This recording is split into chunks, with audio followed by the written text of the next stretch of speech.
At 1:30 in the morning on March 18th, 2026, while families in central Beirut slept in their apartment blocks, Israeli warplanes struck two residential neighborhoods without any prior warning.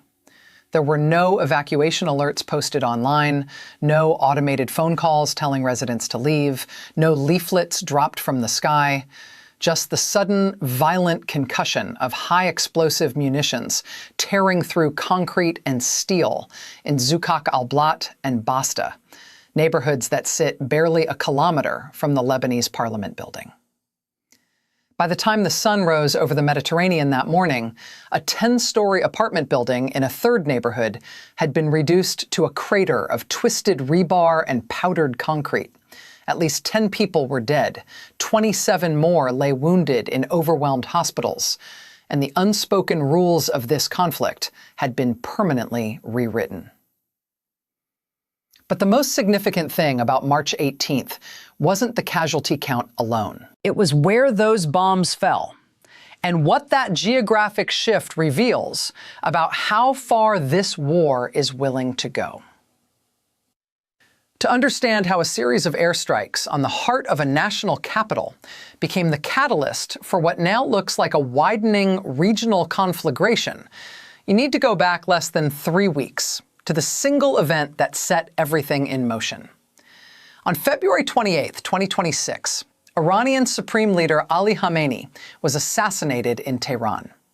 The operation was carried out jointly by U.S. and Israeli forces, and while the tactical details remain tightly classified, the consequences were anything but hidden.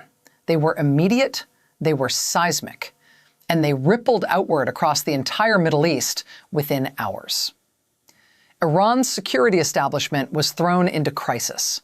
Diplomatic backchannels between Tehran and Washington, already frayed to the point of irrelevance, effectively went dark. And across the region, every armed group aligned with the Islamic Republic, from Hezbollah in Lebanon to militia networks in Iraq, Syria, and Yemen, faced an existential question: respond with force or risk being seen as unable and unwilling to defend the axis that gives them purpose and power. Hezbollah answered that question on March 2nd. The group officially entered the war by launching volleys of rockets into northern Israel, framing its escalation as an act of resistance and solidarity with Tehran. It was a calculated decision, not an impulsive one. Hezbollah's leadership understood that crossing this threshold meant inviting the full weight of Israeli military power onto Lebanese soil. But from their strategic calculus, staying out of the fight carried its own devastating risks. The risk of appearing weak to its domestic base, irrelevant to its patron in Tehran, and ultimately disposable. So Lebanon, a country of roughly 5 million people already buckling under years of economic collapse, became a front line in a war it did not start and could not control. The 2.5 weeks that followed were devastating on a scale that overwhelmed the country's capacity to respond.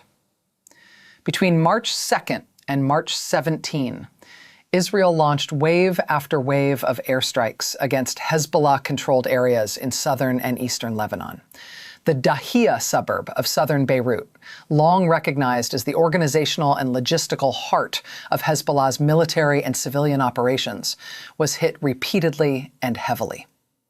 The IDF also pushed limited ground forces across the border into southern Lebanon and issued mass evacuation orders for all residents living south of the Zerani River, effectively ordering hundreds of thousands of people to abandon their homes, their livelihoods, and everything they couldn't carry and move north immediately.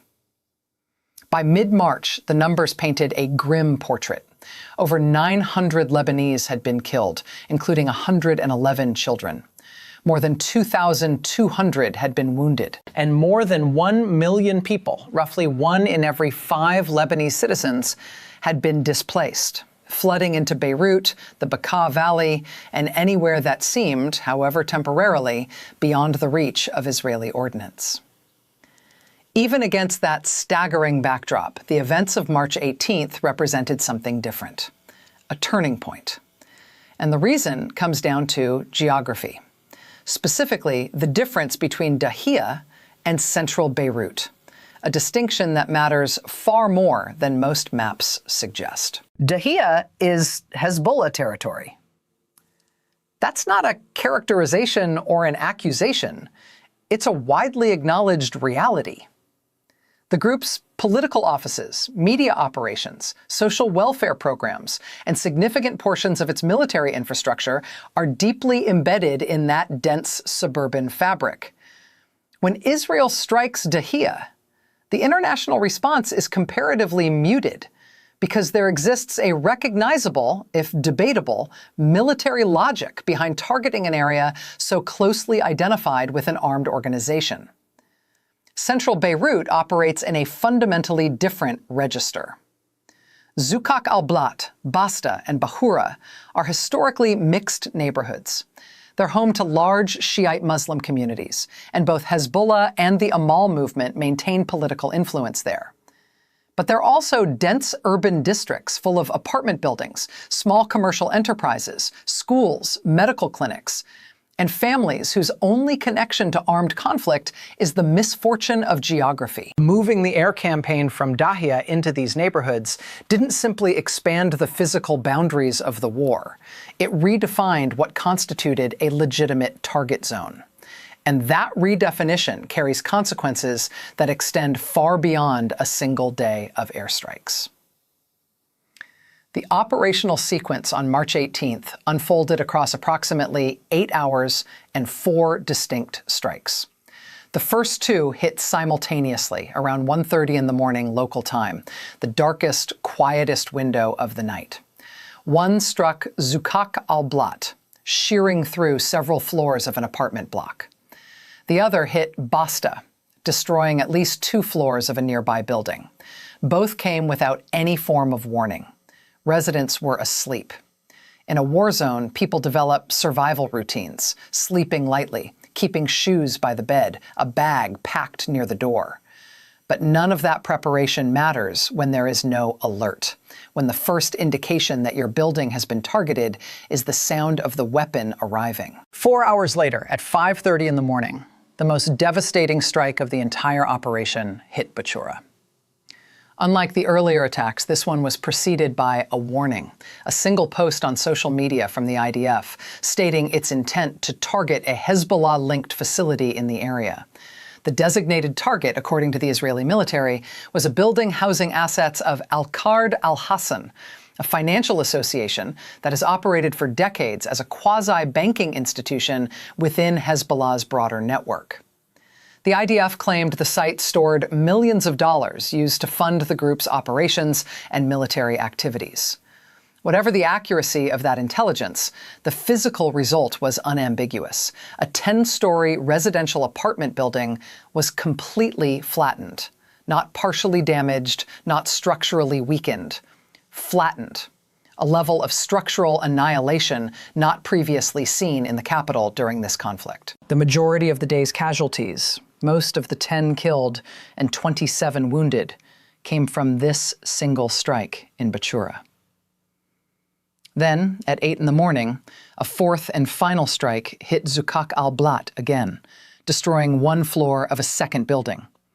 No warning preceded that strike either. 1 warning out of 4 attacks. That ratio is not a minor inconsistency. It is the central legal and moral fault line of the entire day's operations. If this is reshaping how you see what's unfolding across Lebanon and the wider region, share your perspective in the comments below.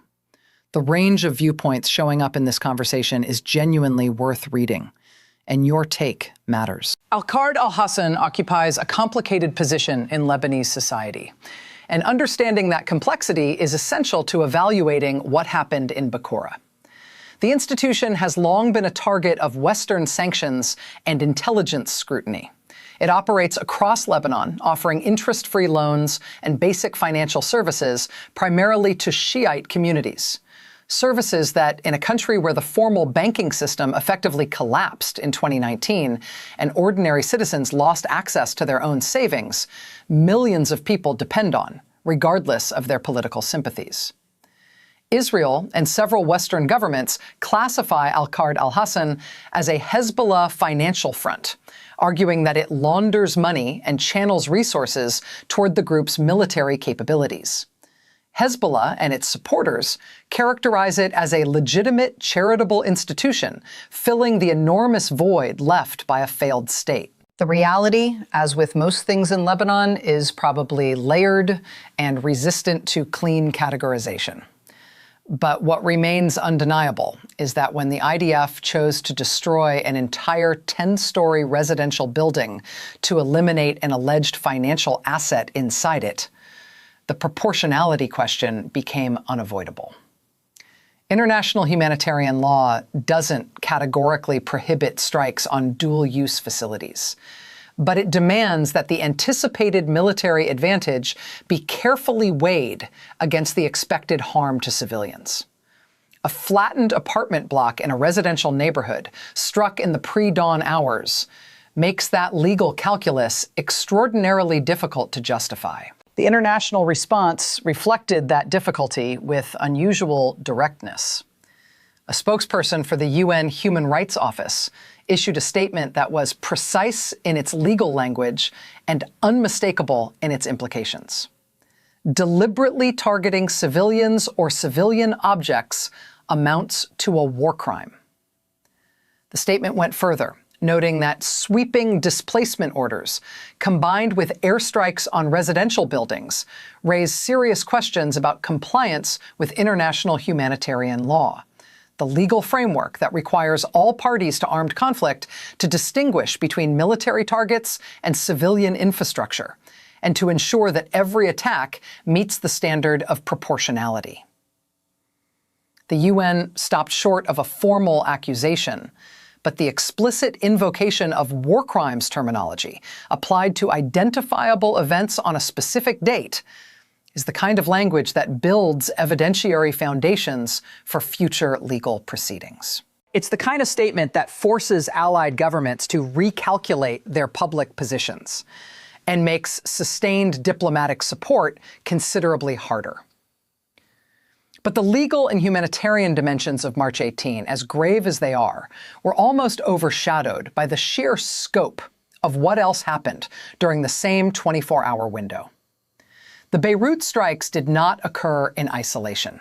They were one strand in a web of simultaneous military operations that, taken together, produced one of the most dangerous single days the Middle East has experienced in decades. While Israeli aircraft operated over central Beirut, Iran launched ballistic missiles equipped with cluster warheads at Tel Aviv. 2 people were killed. The strikes were framed as direct retaliation for the assassination of Ali Larijani, a senior Iranian security chief killed in the preceding weeks.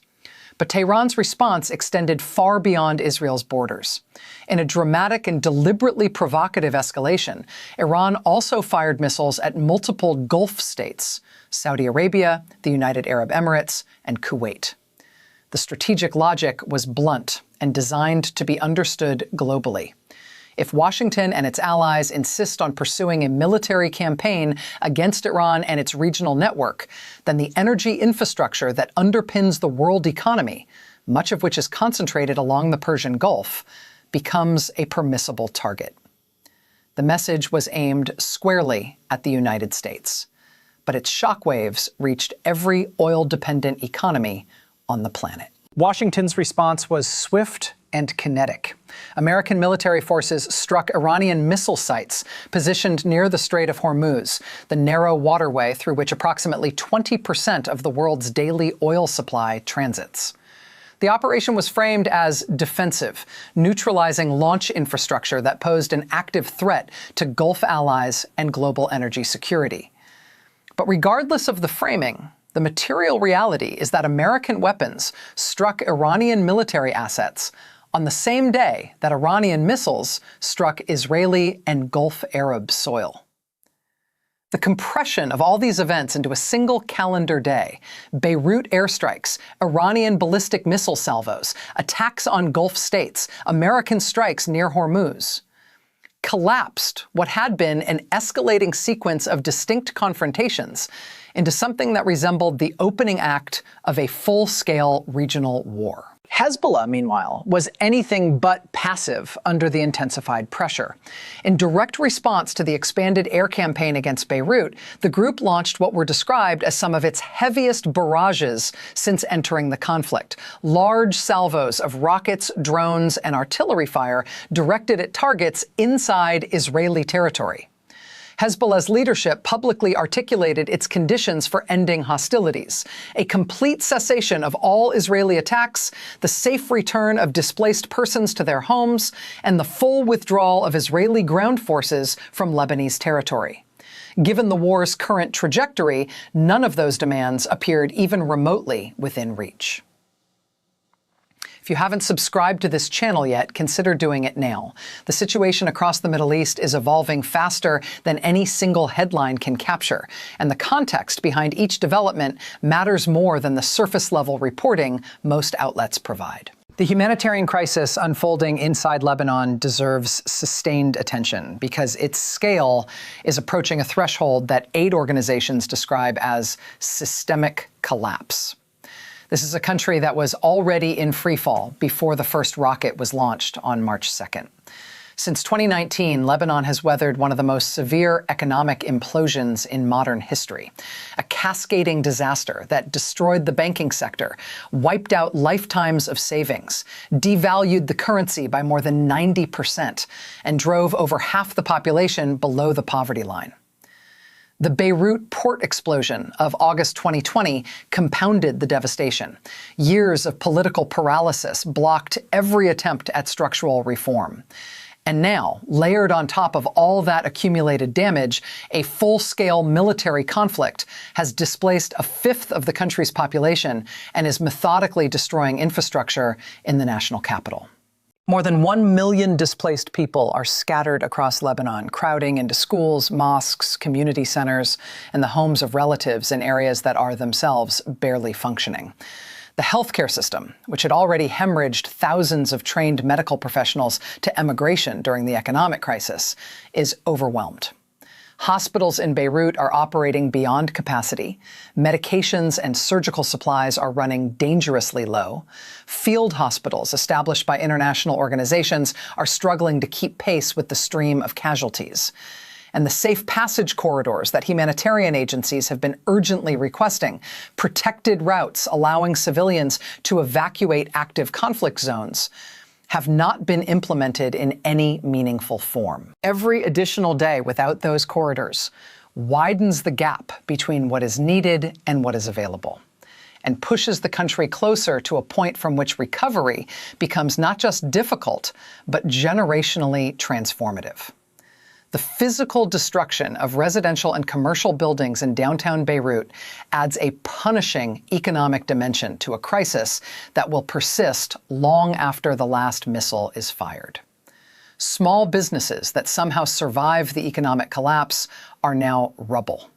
Apartments that housed families for generations no longer exist. The deliberate targeting of financial institutions, regardless of the stated security rationale, transmits a devastating signal to anyone attempting to sustain any form of economic life in Lebanon. Nothing is protected, and nowhere is safe to operate. Recovery costs are already being projected not in years, but in decades. And that projection assumes the conflict ends soon, a scenario no credible analyst currently considers likely. There is a strategic paradox embedded in all of this, and it is one that the architects of the March 18 operation will eventually be forced to confront. Did the strikes accomplish their declared military objectives? In the narrowest tactical sense, a building alleged to house Hezbollah financial assets was destroyed. That represents a measurable operational outcome. But measured against everything the operation triggered, the civilian casualties, the inconsistent warning protocols, the UN's invocation of war crimes language, the intensified Hezbollah retaliation, and the broader regional ignition that the strikes both mirrored and accelerated, the strategic ledger looks deeply unfavorable. The strikes did not deter Hezbollah's rocket fire, they intensified it. The civilian toll did not weaken international sympathy for Hezbollah's stated cause. It complicated international support for Israel's campaign. And the regional escalation that erupted simultaneously now threatens American and allied interests, from global energy markets to Gulf security partnerships, in ways that a contained Lebanon operation never would have. This is the paradox that haunts every military campaign conducted inside densely populated urban terrain. Every building destroyed, every civilian killed, every warning not issued becomes material. Not for the munitions aimed at the opposing side, but for the legal briefs, the UN resolutions, the diplomatic censure, and the erosion of Allied support that follows. Tactical achievement and strategic damage can exist in the same instant, produced by the same weapon. If someone you know is trying to piece together what's happening across the Middle East right now, send them this video. The full picture requires more than a headline, and it has never been more important to see clearly. Looking forward, the indicators that will determine whether this conflict spirals further or somehow locates an off-ramp are already being monitored by analysts across the globe. The frequency and geographic footprint of IDF strikes inside Beirut is the most immediate variable. Whether the targeting continues pushing into new residential areas or contracts back toward traditional military zones. The volume and range of Hezbollah rocket fire will signal whether the group is escalating further or beginning to absorb and manage the pressure. Casualty and displacement figures will reveal whether the humanitarian emergency is stabilizing or accelerating toward irreversible systemic failure. And perhaps the single most consequential indicator of all is the trajectory of Iranian ballistic missile attacks against Gulf energy infrastructure. Because the moment this conflict begins measurably disrupting global oil supply, the economic and political calculus shifts for every government on Earth, not just those in the region. The scenario projections are stark and leave little room for ambiguity. If the current trajectory holds, continued Israeli strikes on central Beirut, sustained Hezbollah barrages into Israeli territory, ongoing Iranian missile exchanges with the United States and Gulf states, the conflict risks solidifying into a sustained, multi-front regional war that compels direct, large-scale American military engagement against Iran. That is a threshold that, once crossed, reshapes the geopolitical architecture of the Middle East, not for months or years, but for a generation. The alternative, a localized de-escalation, would require Israel to halt operations against central Beirut in exchange for Hezbollah reducing its cross-border fire, with some form of international mediation bridging the gap. But that kind of mutual restraint demands diplomatic infrastructure that does not currently exist, and political courage that neither side has demonstrated any willingness to summon. What March 18th made visible in smoke and rubble and the silence where a 10-story building once stood is that this conflict has moved past the point where geography can contain it, or where implicit boundaries hold. The bombs that struck Zuqaq al-Blat, Basta, and Bachura did not merely kill 10 people and wound 27 others. They erased the line that had kept central Beirut outside the direct path of this war. And once that line no longer exists, the question confronting every government, every military commander, and every diplomat with a stake in this region is no longer whether the conflict will expand further. It is whether anyone possesses the leverage, the authority, and the will to stop it before it becomes the defining catastrophe of this decade.